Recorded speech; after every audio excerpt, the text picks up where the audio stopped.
Barely a day after the U.S. imposed sanctions on the chief prosecutor of the International Criminal Court, the court denounced the move by the Trump administration.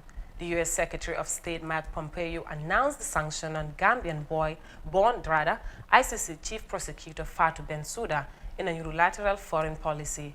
Although no specific reason was advanced, the U.S. is concerned over the ICC's investigation of alleged war crimes committed by American military troops in Afghanistan. The ICC had on Wednesday described the U.S. decision as unprecedented and constitutes serious attacks against the court and the rule of law. Now, with me on this discussion is Dr. Johan Lembach, National Security and Foreign Affairs Legal Analysis, based in Washington, D.C. Hi, good to have you on Gambia24.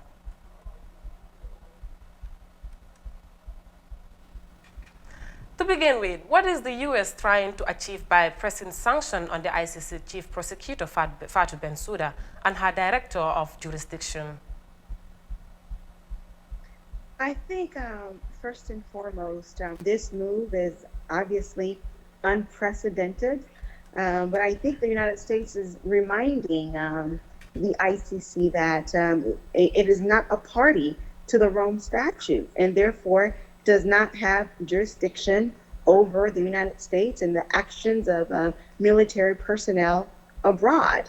While I think this is more of a political decision more than anything, but the reality is that the investigation will continue. Whether or not the United States government wants to be a part of it, whether or not the United States government wants to hand over evidence, right? Because the reality is, who's going to compel the U.S. to do such? The most powerful country in the world.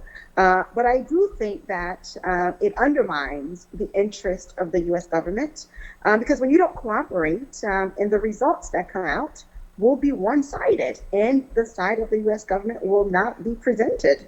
But to make a long story short, I do think that this is more of a political action more than anything, because election is in November. So is the United States under President Trump sending the right message to the world by opposing the ICC? I think that many countries around the world are a party to the Rome Statute and have ratified it, and even countries that may not be a party, they support it. But I think you're right. You're absolutely correct. I think this is the wrong message for countries like, Venezuela, that is currently being investigated, and in the Philippines and so on. Well, what's interesting is that when the ICC works for the United States wants to be a part of the process, because as we know, the United States, as a member of the National Security Council, did in fact give recommendation to sanction Libyan officials. In particular, Gaddafi, right? So the United States uses ICC when it works for the United States, and when it's not in the best interest, I suppose it may not be the best approach. But nonetheless, this decision is unprecedented. We know that the U.S. is not a party of the ICC. Does this mean the court cannot deal in matters relating to the U.S.? Well, when you're not a party to the Rome Statute, the United States, the ICC technically does not have jurisdiction over you. However, if the crime that's been committed on the territory of a country that is a party to the ICC, the party to the Rome Statute, rather, the court can conduct its investigation accordingly. But what's problematic about this process is that by sanctioning the lead chief prosecutor, who is a Gambian woman, and other officials of ICC, you have discredited them.